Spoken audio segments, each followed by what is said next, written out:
The U.S. State Department has officially sent to the members of Congress the Iran nuclear deal reached between Tehran and 6 world powers. Lawmakers now have 60 days to review it. Meanwhile, American Secretary of Defense Ashton Carter is heading to Israel to meet with Prime Minister Benjamin Netanyahu on the same issue. Diplomatic correspondent Ellie Hochenberg has the details.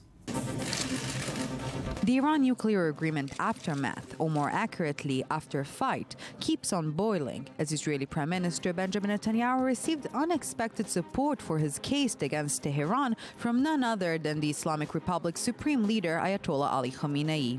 If anyone thought that excessive concessions to Iran would lead it to change its policies, they received a decisive answer this weekend with the aggressive and adversarial speech by Iran's leader Khamenei.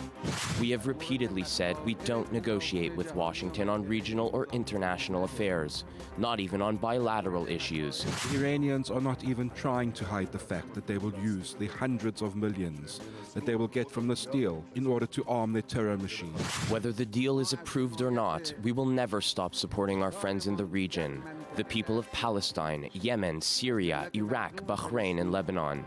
Even after this deal, our policy towards the arrogant U.S. will not change. But while Netanyahu continues with his anti-deal crusade, U.S. Secretary of State John Kerry pursues his own campaign, and the next challenge is no less difficult than the deal itself, convincing the American public and Congress. He started with an interview on CNN with his negotiating partner, U.S. Energy Minister Ernest Moniz. Congress were to kill this. Then we have no inspections, we have no sanctions, we have no ability to negotiate, because I assure you, the Ayatollah, if the United States arbitrarily and unilaterally kills this, you're not going to have another negotiation. In light of the tensions between Jerusalem and Washington, the U.S. Defense Secretary Ashton Carter arrives in Israel Sunday, and he is likely to be bearing gifts. Carter, who will meet both Netanyahu and Israeli Defense Minister Moshe Ya'alon on Monday, is expected to discuss the security challenges Israel is facing regardless of the Iran deal. But according to assumptions, the issue of compensating Israel for the nuclear agreement will also be raised, possibly some sort of package that includes an upgrade to Israeli military capabilities and other security and intelligence cooperation benefits with the United States. Kerry, for his part, is expected to arrive at the Gulf Countries Summit early August to discuss their own share of compensation after the Iran nuclear deal, but as for now, there's no planned visit to Jerusalem. Another important visit, maybe more important, is the one of German Economy Minister Sigmar Gabriel, who flew to Iran Sunday as the first top Western official to visit the country since the historic agreement. This visit signals the beginning of Tehran's opening up to the West, as foundations for renewed business and commerce ties will be laid. As it seems, this will be the first visit of many more. And with me right now here in the studio is former Israeli Deputy Foreign Minister, Ambassador Dani Ayalon. Good evening. Good evening, Lucy. And also diplomatic correspondent for the news today, Ellie Hochenberg. Good evening. Thank you very much for joining me. So, Ambassador Ayalon, let's start and understand. I want to see your point of view about this specific deal, because I want to understand if this deal is that bad for Israel, is that bad for the Middle East, like Prime Minister Benjamin Netanyahu thinks. Well, there are two main problems with the deal, and I'm not going to go about the technicalities, because, you know, there's two ways to that. But I think the most important thing in the deal that it all hinges on the goodwill of Iran. If Iran decides to circumvent, to deceive, they can do it, and they can do it much easier than the North Korean 2 decades ago. So this is first thing.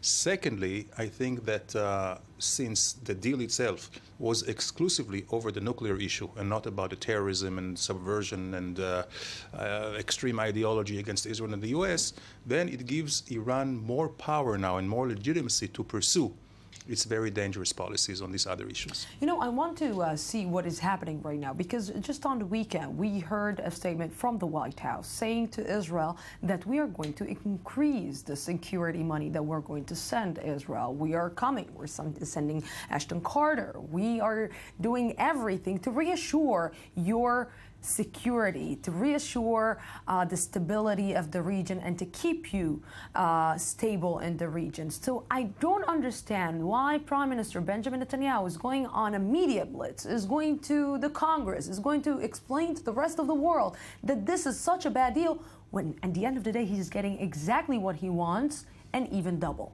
In my mind, Lucy, it's a mistake on the part of the Prime Minister. Again, on two accounts. First of all, diplomacy, like politics, is the art of the possible. He should know what is possible and what not.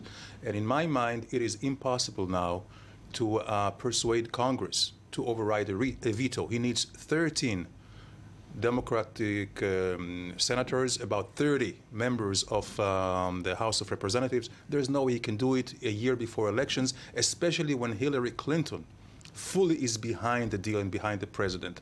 There's no way he can do it. So why create more bad blood? I would concentrate now, certainly with Ashton Carter, who's the Secretary of Defense here, on the security package, which the Americans are very willing to give. And I think Israel's leverage before the 60 days, after it's a fait accompli, after the Congress will approve the deal, Israel's leverage is much better now to get everything it wants. Of course not. Yes. No, but Ellie, the thing is that the react? compensation is not an achievement, and this is Netanyahu's biggest problem. He wants an achievement. He failed until now, and now he has this a challenge in Congress. He has this challenge in front of his own voters, the Israeli people. He wants to show that he achieved something, and a compensation package is maybe taken a bit for granted on behalf of Netanyahu, and it's simply not enough for him on his diplomatic crusade. You know, a lot of people, exactly what you said, diplomatic crusade. A lot of people said that Benjamin Netanyahu is obsessive about the fact and his dealing with Iran and the Iranian issue. At the end of the day, he didn't reach, or maybe him being so obsessive about it got us to the point where our relationship with the United States got to the point that it got. But it's the easy life that maybe he's experiencing from some people who agree with him. He's not experiencing this from here inside, even inside his, let's say, government. Yes, absolutely, and this is maybe one of his biggest problems at the moment. That, you know, when speaking to the world, so you hear both opposition leaders and coalition leaders speaking against this deal. But when it comes to inner Israeli politics, each and every politician tries to make his own share. And now both Yair Lapid, the head of the Yesh Atid party, and Zehava Galon, the head of the Meretz party, are calling nonetheless to start an official investigation over Netanyahu's behavior during this diplomatic fight he handled, and they are completely blaming him for this failure while condemning this deal, the exterior. You know, what I'm trying to understand, why like to open an investigation, why to call Benjamin Netanyahu, you know, a failure, that after everything that he's done. And we should say the truth, because Benjamin Netanyahu brought this issue on the table. He made the world worry about Iran, and maybe without, let's say, the intervening of Benjamin Netanyahu, the sanction wouldn't have happened, and maybe without the intervening of Benjamin Netanyahu, this specific deal wouldn't have happened. But, you know, I'm trying to understand why to open an investigation and just not try to topple the government. Well, I also think that, you know, on the face of it, there is no point in doing this investigation because Israel was not part of the agreement.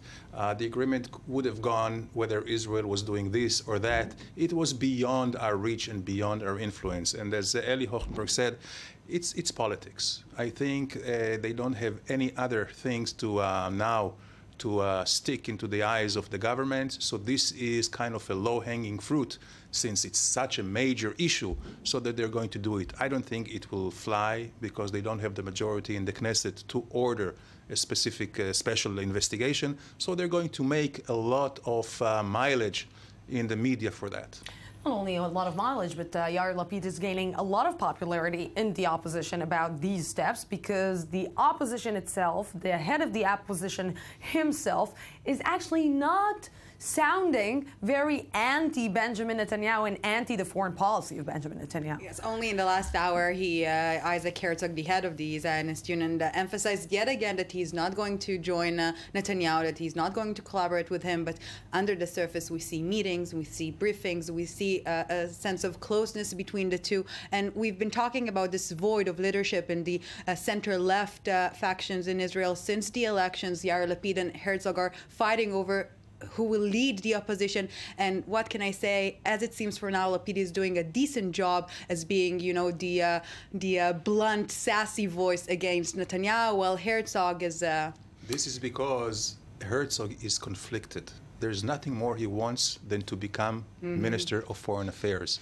But his party doesn't let him. Shelly Yachimovich, Eitan Kabel, and all the rest. So you see these zigzags. You know, I'm going to leave you a question mark. Really, Isaac Herzog is the one who's going to repair the relationship and the foreign relationship of Israel and the international community? I don't know about that.